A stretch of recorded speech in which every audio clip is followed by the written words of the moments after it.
So should current prisoners be allowed to work in industry, and how can we as a country help ex-offenders get back into the workplace? Well, I'm really pleased that we have with us this morning Phil Martin. Phil Martin, he's the author of the book How to Get a Great Job When You Have a Criminal Record, and he's the founder of a recruitment agency for prison leavers called Exceed. Welcome this morning.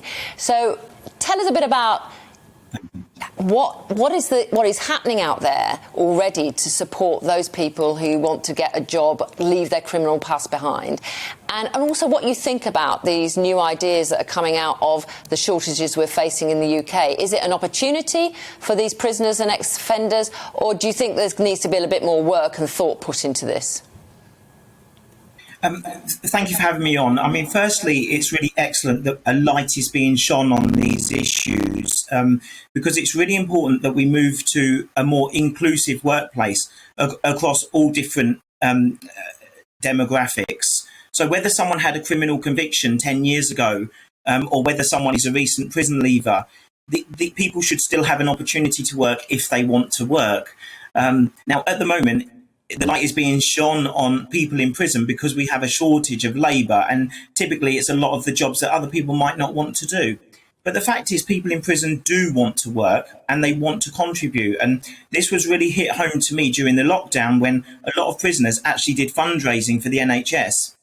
And, you know, they get about £12 a week, typically, your average prisoner. And yet they were giving £2 or £3 of that little tiny budget they've got, 30% of their money in some cases, to the NHS and to various charities, putting us all to shame in a way for the amount that they were raising inside, locked in their cells 23 hours a day. So they, because they've had something wrong happen in their life, or they've broken a law or a rule, it doesn't mean they don't want to contribute. And I'm a great believer that if someone wants to work, they should be allowed to work.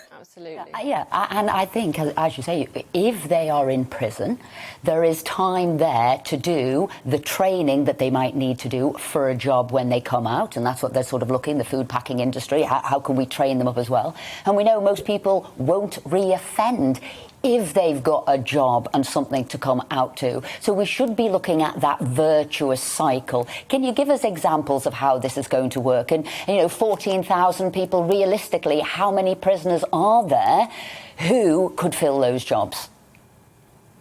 Yes, well, this is a really good point, because we have something called the ROTL regime, which is release on temporary licence.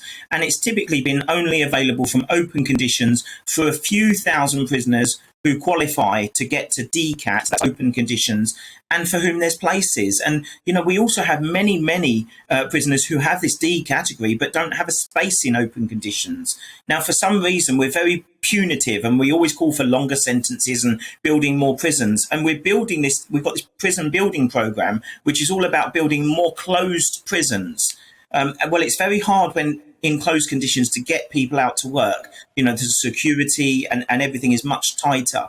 Whereas from open conditions, you can have buses taking, 10 or 12 guys to work in a factory or to another workplace. And the whole system is geared up for that resettlement in the last year or two of someone serving a sentence. So what we actually need is more open conditions establishments, so that people can actually go and engage in education, training, employment, and start reintegrating into society, especially those who've served longer sentences, because for a lot of people, it's a massive cliff edge on release.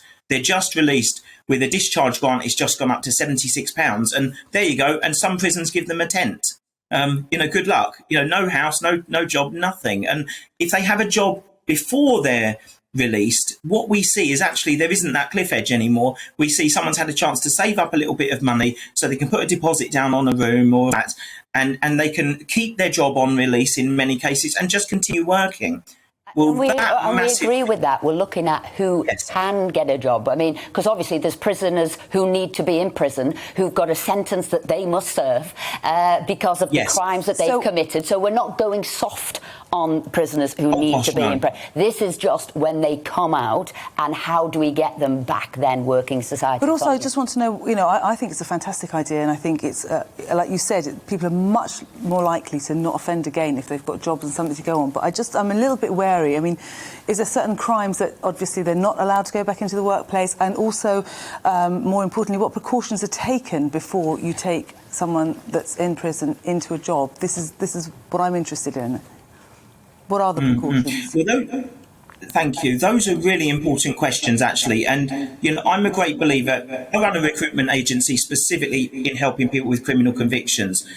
But I'm not an expert in risk assessment. So that is the job of the prison offender managers or the probation officers, because they are the people who understand risk and managing risk. Typically, the release on temporary licence regime has a 99.9% success rate based on hundreds of thousands of day releases. That's a MOJ statistic, and we can see that, generally speaking, the risk assessment process works and the people that go out on licence comply with their licence. So it is a very successful regime that really does need to be expanded on.